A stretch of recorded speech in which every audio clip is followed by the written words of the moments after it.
Waalaikumsalam warahmatullahi wabarakatuh. Alhamdulillah alladzi anzala al-kitaba tibyanan likulli syai' wa hudan wa rahmatan wa busyran lil muslimin.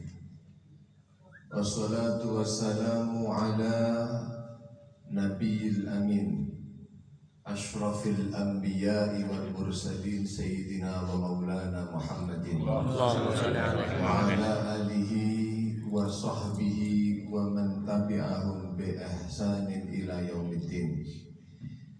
Ingkang sami-sami kula panjenengan mulyakaken para kiai, para sepuh bini sepuh, para hadirin, ugi para hadirat, para pecinta Kanjeng Nabi Muhammad sallallahu alaihi wasallam.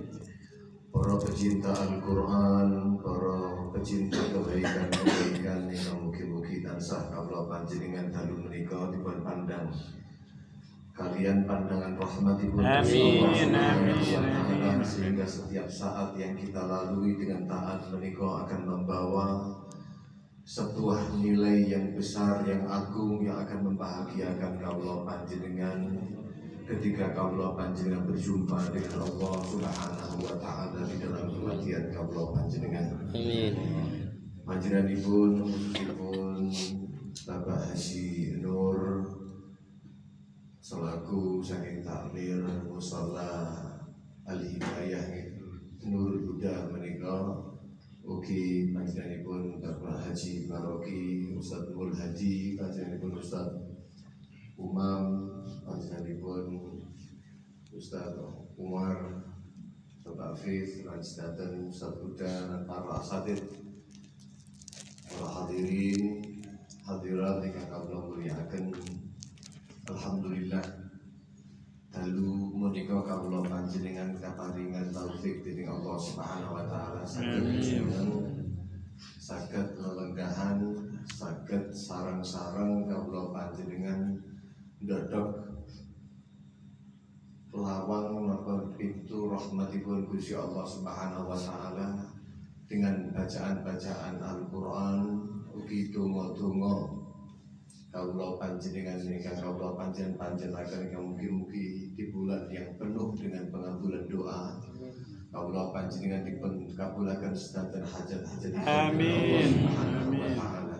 Amin. Apalagi kawula panjenengan waos Al-Quran sarang-sarang dihatamkan datang menika mushola Al-Quran, sehingga kawula panjenengan sami rawuh datang majelis khatmil Quran, yang dimana ketika kawula panjenengan menika membaca Al-Quran dawuhipun Gusti Allah Subhanahu wa taala di dalam hadis qudsi, Kanjeng Rasul Muhammad sallallahu alaihi wasallam dawuhaken, man syaghalahul Quran wa dzikri, barang siapa yang disibukkan, yang dia itu disibukkan oleh Al-Quran dan zikir kepadaku, an mas'alati, sehingga mengejampingkan meminta kepada Allah Subhanahu wa taala hajat-hajat kawula panjenengan. Niki wau dawuhipun Gusti Allah Subhanahu wa taala, a'taituhu afdhala ma utiyas sa'il. Aku akan berikan kepada mereka yang paling bagus daripada yang diberikan oleh Allah kepada orang-orang yang meminta. Bahkan Kanjeng Gusti Allah Subhanahu wa taala dalam hadis menika dawuhaken, wa fadlu kalamillah ala sairil kalam kafadli ala sairil ala khalqihi. Keutamaan kalam Allah Al-Quran menika kalau dibandingkan dengan semua perkataan yang ada, semua kalam yang ada niku perbandingannya kados keutamaanipun Gusti Allah bila dibandingkan kali makhluk. Boten wonten napa-napa niki. Pramila menika ketika lisan menika digerakkan oleh Allah Subhanahu wa taala untuk membaca Al-Quran, yang dimana di dalam bulan diturunkan Al-Quran. Syahrul Ramadan alladzi unzila fihi Quran. Diturunkan Al-Quran di dalam bulan menikah. Kalau seandainya Al-Quran menikah dibaca di luar bulan suci Ramadan, niku Kanjeng Rasul sallallahu alaihi wasallam niku sampun dawuhaken bahwa al-hasanah bi asyrati amsalihha. Kebaikan menikah dilipat gandakan oleh Allah Subhanahu wa taala 10 kali lipat ganda. Kanjeng Nabi sallallahu alaihi wasallam dawuhaken man qara'a harfan min kitabillah. Barang siapa orang yang membaca satu huruf mawon dari kitab Allah Subhanahu wa taala, falahu bihi hasanah. Maka orang itu mendapatkan dengan satu huruf Al-Quran itu hasanah, kebaikan. Wal hasanatu bi asyrati amsalihha. Sementara hasanah, kebaikan itu dilipat gandakan 10 kali lipat ganda. Kanjeng Nabi mengatakan la aqulu alif lam mim harfun. Aku tidak mengatakan alif lam mim itu satu huruf, tidak. Walakin aliful harfun wa lamul harfun wa mimul harfun. Setiap ada huruf alif itu dinilai satu huruf, lam satu huruf, mim satu huruf. Maka berapa huruf yang kau panjenengan baca pada malam hari ini, itu semuanya akan menjadi sebab Al-Quran benjang tentino kiamat bakal nyafaati kau. Amin. Dalam setunggal riwayat hadis, Kanjeng Nabi sallallahu alaihi wasallam, hadis yang diriwayatkan oleh Al-Imam At-Tirmidzi saking Abu Hurairah radhiyallahu taala anhu, yaji'ul Qur'an yaumal qiyamah, akan datang menika Al-Qur'an, datang dina kiamat, datang kepada orang yang membaca Al-Qur'an, fayaqul, membuktikan Al-Qur'an itu adalah syafi'at. Al-Qur'an itu adalah yang dapat memberikan syafaat. Para rawuh yang dipun rahmati dening Allah Subhanahu wa taala, coba lihat. Al-Quran membuktikan, diberdawakan kali Kanjeng Nabi, bukti Al-Quran itu bakal nulungi kula panjenengan. Makanya Kanjeng Nabi dawakan iqra'ul Quran fa innahu iqra'ul Quran fa innahu ya'ti yaumal qiyamah syafi'an li ashabi. Baca Al-Quran itu. Kenapa? Nanti Al-Quran itu di hari kiamat akan menjadi penolong bagi yang membacanya. Para rawuh, Al-Quran itu bakal matur teng Gusti Allah, ya Rabbi halih. Gusti panjenengan bedakan kiambake niki tiyang niki sing riyen maca Al-Quran, maca kula niki.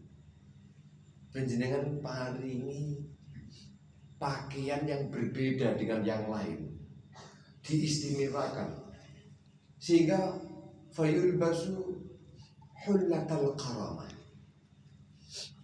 Orang yang demikian ini mendapatkan sebuah pakaian keramat, kemuliaan saking Gusti Allah Subhanahu wa taala. Apakah sampai di situ mawon berhenti Al-Qur'an memintakan kepada Allah Subhanahu wa taala? Al-Qur'an itu tetap mirsani wong sing maca, laju mengatakan ya Allah, ya Rabbi,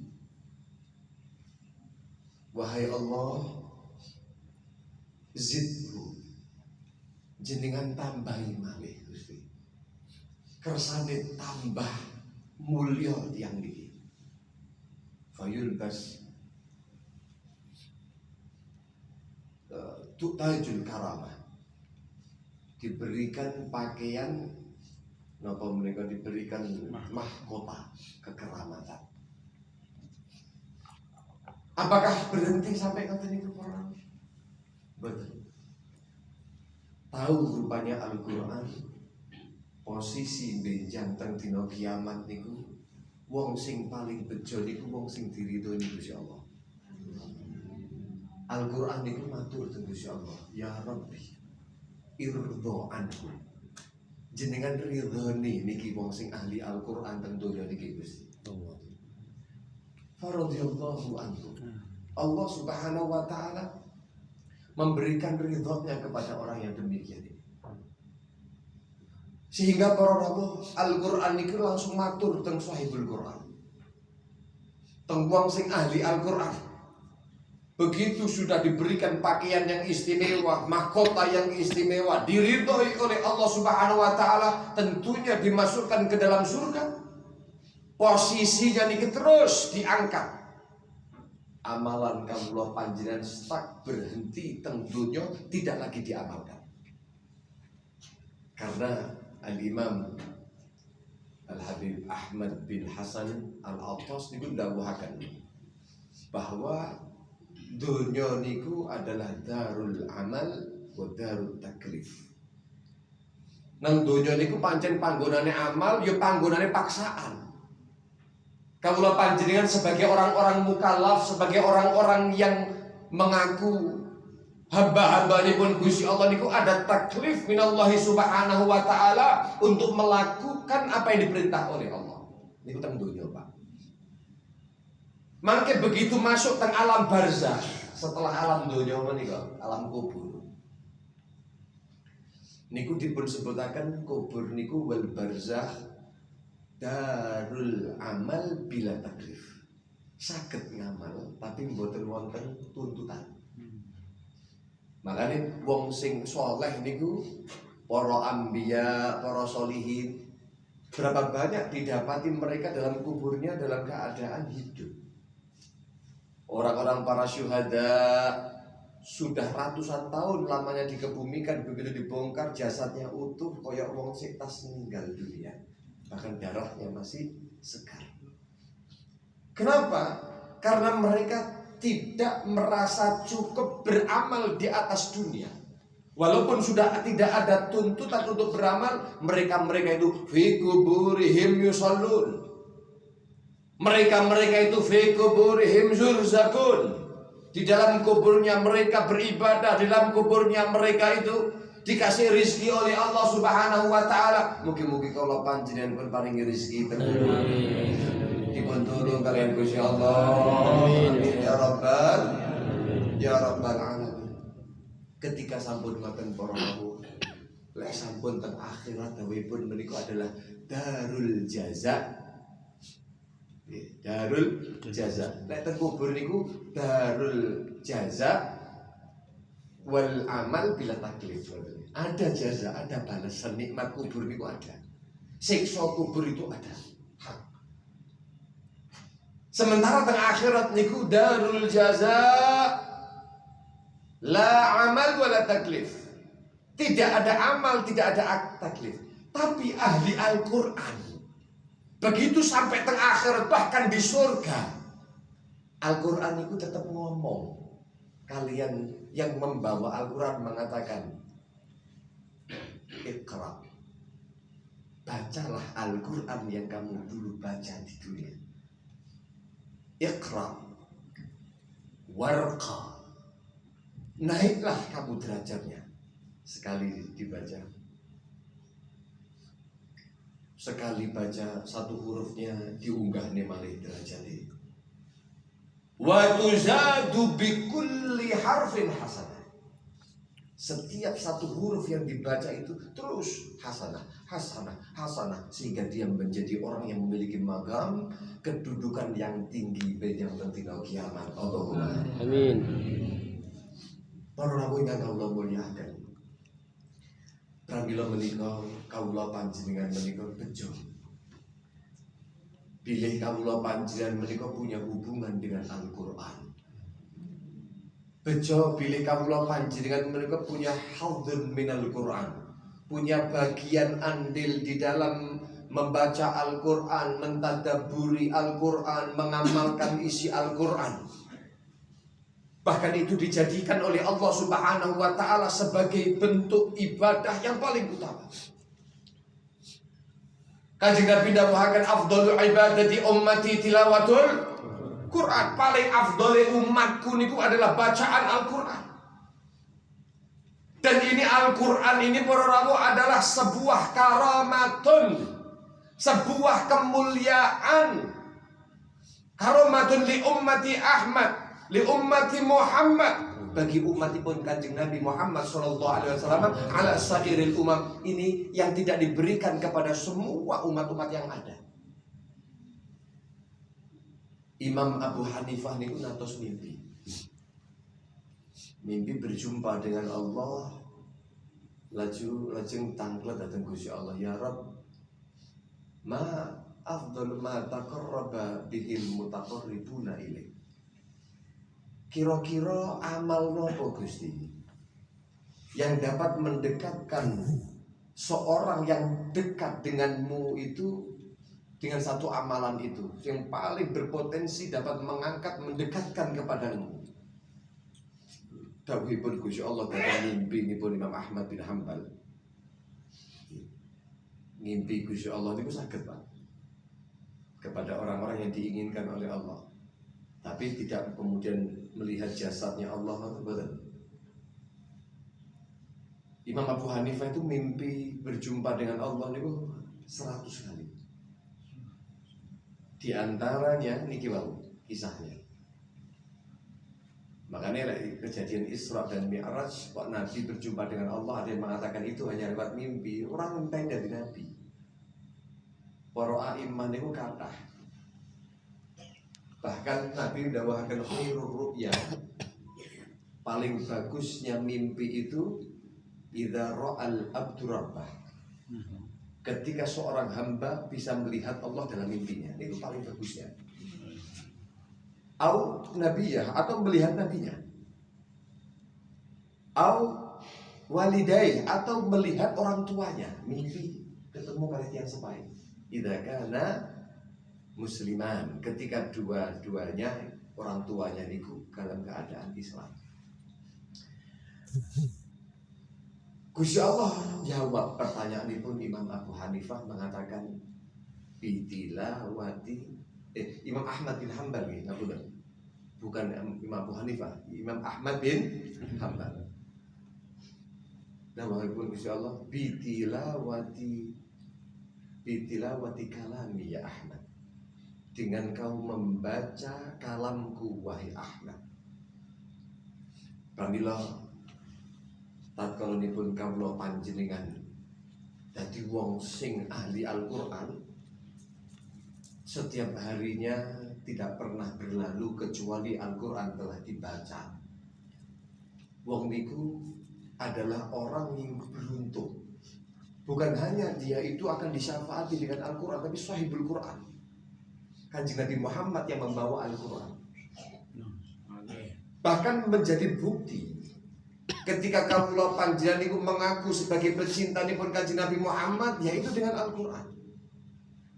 Berapa banyak orang yang mengatakan saya adalah orang yang mencintai Nabi, saya berharap syafaatnya Nabi, saya adalah orang yang mengikuti Nabi Sallallahu Alaihi Wasallam, tapi ternyata antara dia dan Al-Quran ada jarak yang begitu jauh. Membiarkan Al-Qurannya dalam keadaan kotor, berdebu, usang karena tidak pernah dibaca, dan dia selalu mengaku-ngaku sebagai pecinta Nabi Muhammad. Maka Al-Imam Sahabat Al-Jalil Abdullah ibn Mas'ud radhiyallahu ta'ala anhu wa ardhah, beliau mengatakan bahwasannya barang siapa orang yang mengaku menjadi pecintanipun Gusti Allah subhanahu pecintanipun Kanjeng Nabi Muhammad sallallahu alaihi wasallam, pengen tahu kawula panjenengan sapa sing estu pecintanipun Gusti Allah, pecintane Kanjeng Nabi. Dawuhaken man ahabba ayya'lana annahu yuhibbullaha wa rasulah falyandur. Lek ana wong sing pengin ngerti posisinya dia itu menjadi pecintanya Allah atau pecintanya Rasul, coba dilihat dulu. Falyandur. Idza kana yuhibbul Qur'an, lek tiyang niku pancen remen kalian Al-Qur'an. hubungannya baik dengan Al-Quran, bukan menjadikan Al-Quran itu mahjura. Al-Quran menika dibiarkan begitu saja tanpa dibaca, tanpa diteladani, tanpa ditelaah isinya. Idza kana yuhibbul Quran, ketika orang itu adalah orang yang cinta kepada Al-Quran, punya hubungan dengan Al-Quran, fa innahu yuhibbullaha wa rasulah. Gak usah kakean ngomong, bahkan usah kakean pengakuan. Dia sebenarnya adalah pecinta Allah dan pecinta daripada Nabi Muhammad sallallahu alaihi wasallam. Perawi yang dirahmati Allah Subhanahu wa taala. Datang menikah dalu kawula panjenengan menggunakan waktu kawula panjenengan dengan Al-Quran, masuk dari masjid ke musola, musola masjid, pindah-pindah donga. Niki dalam rangka memuliakan bulan suci Ramadan yang di dalamnya menika diturunkan Al-Quran. Saking mulyane Al-Quran, Al-Quran niku tidak akan membiarkan sesuatu yang berkaitan dengannya kecuali adalah sesuatu yang paling dimuliakan oleh Allah. Dan sumerep saking mulyane Al-Quran, Ramadan ini dadi bulan paling utama sayyidus syuhur. Niku karena sebab apa? Al-Quran. Sehingga umatipun Kanjeng Nabi Muhammad menika diberikan bulan Ramadan dari kata yarmidul dzunub, li'annahu yarmidul dzunub, karena Ramadan itu akan membakar habis daripada dosa-dosa orang yang berbuat baik di dalam bulan suci Ramadan. Menjadi bulan yang amalnya dilipat gandakan, menjadi bulan yang begitu istimewa, bulan rahmat, bulan maghfirah, bulan pembebasan dari neraka. Itu karena satu, Al-Quran diturunkan pada bulan tersebut.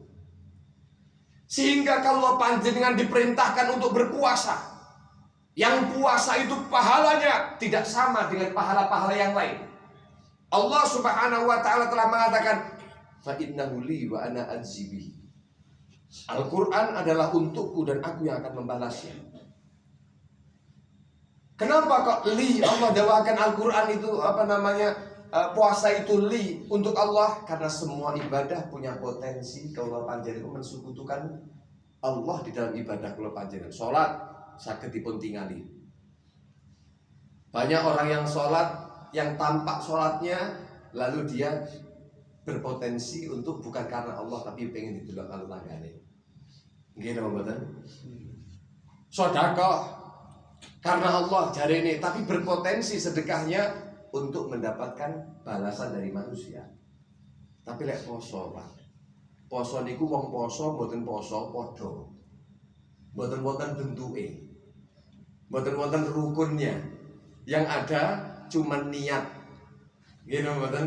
Kali meninggalkan semua yang membatalkan puasa dari terbit matahari sampai dapat tanggal pun niku ta. Sallallahu Nabi Muhammad.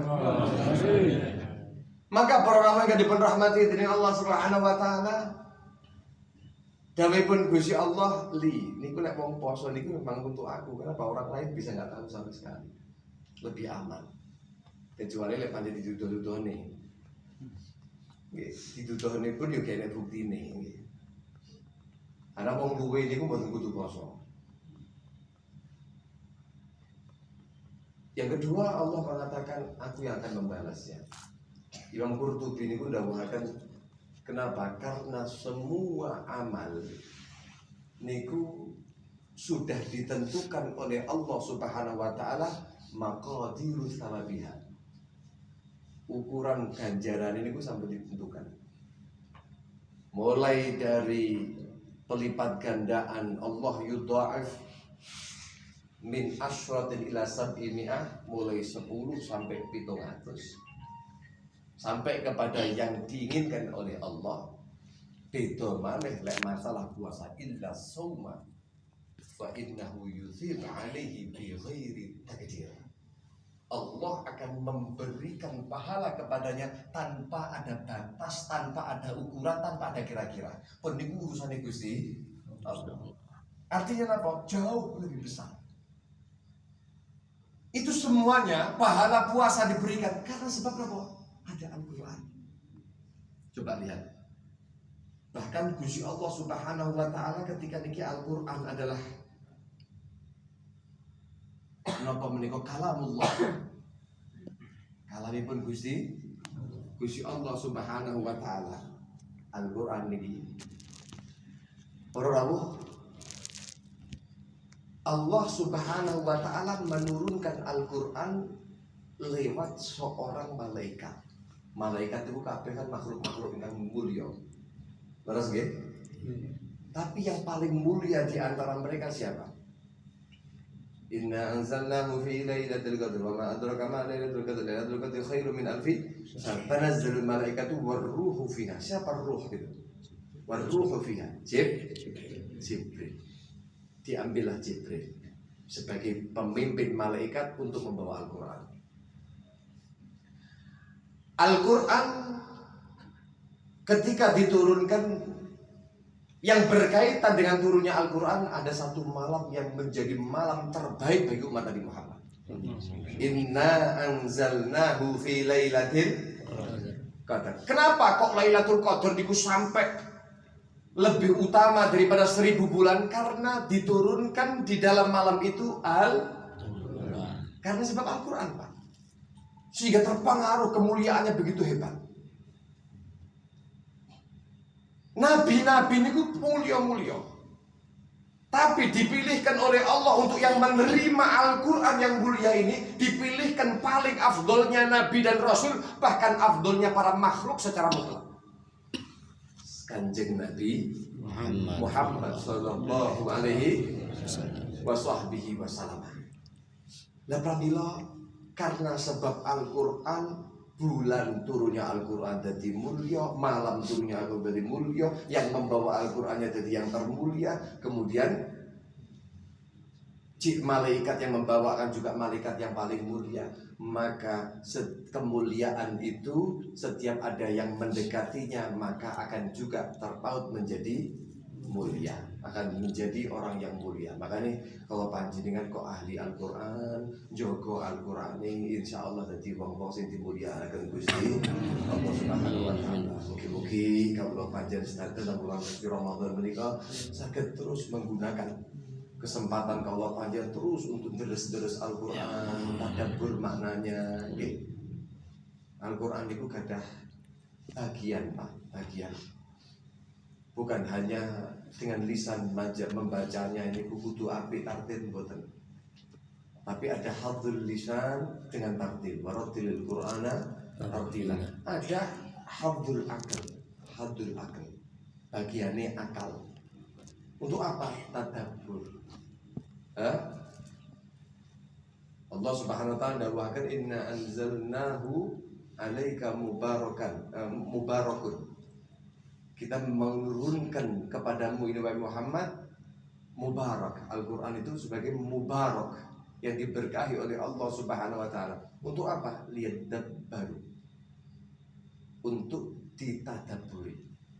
Sampai Sayyidina Ali bin Abi Thalib itu dawuhaken la qira'ata la khaira fi qira'atin la tadabbura fiha. Tidak ada kebaikan. Artinya apa? Kurang kebaikannya.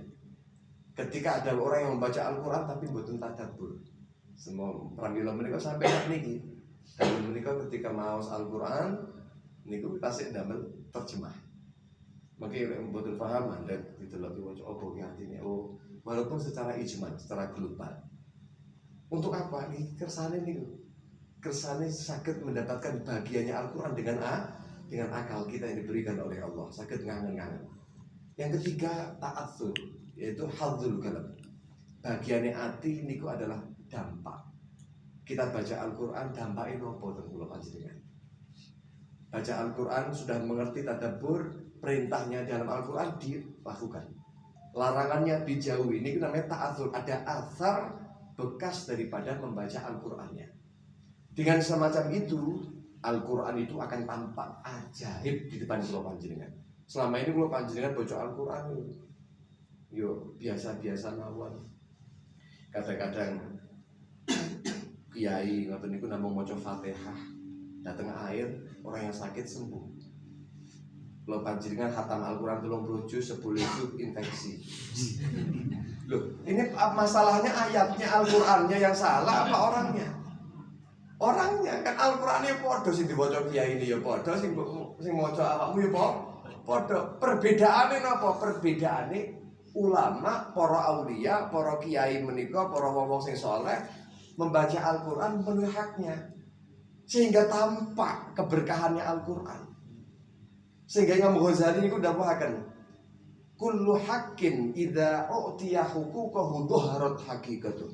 Setiap sesuatu yang baik, sesuatu yang mulia, ketika diberikan haknya maka akan dia tampakkan hakikatnya dia. Al-Quran adalah segala obat, adalah segala bentuk kebaikan. Maka mudah-mudahan kalau panjenengan sakit memenuhi haknya Al-Quran, mungkin kalau panjenengan jadikan ahli Al-Quran, dan Al-Quran dijadikan qarin di masa dunia kalau panjenengan, dan syafi' ketika kalau panjenengan nanti menghadap kepada Allah Subhanahu Wa Taala. Dan mudah-mudahan anak turun kalau panjenengan dijadikan ahli Al-Quran, dan putra putri kalau panjenengan tidak jauh daripada Al-Quran, akhlaknya akhlak Qurani, adabnya adab Qurani, yang menjadi sebuah pedoman hidupnya adalah Al-Quran yang dibawa oleh baginda Nabi Agung Muhammad SAW. Mungkin musola menikah nur hidayah dijadikan musola yang diberkahi oleh Allah Subhanahu Wa Taala. Siapapun yang ikut andil di dalam membangun dan juga memakmurkan musola menikah, terus dinilai jariahnya akan terus bertambah, terus akan berjalan sampai kemudian dia diwafatkan di alam kuburnya mendapatkan keberkahan daripada apa yang telah diinfakkan, apa yang telah dilakukan. Mudah-mudahan Allah Subhanahu Wa Taala ampunkan dosa-dosa kula panjenengan sedanten, tiang sepah kula panjenengan sedanten ingkang nandang gerah, mungkin diperparingi kesembuhan dari Allah. Abah bin Mustafa mungkin diperparingi sembuh dari Allah Subhanahu Wa Taala, sehat afiat, dan mugi-mugi kawula panjenengan semuanya ingkang hadir menika ini bukan pertemuan terakhir kawula panjenengan. Ramadan menika bukan Ramadan terakhir kawula panjenengan. Mugi-mugi kawula panjenengan mangke begitu keluar bulan suci Ramadan telah dididik oleh puasa kawula panjenengan, telah dididik dengan bacaan Al-Qur'an kawula panjenengan, telah dididik dengan salat tarawih yang kita lakukan, telah dididik dengan ibadah-ibadah yang kawula panjenengan lampahi. Mugi-mugi Allah Subhanahu Wa Taala jadikan kawula panjenengan al-aidi wal faizi wal maqbulin bi ridha rabbil alamin.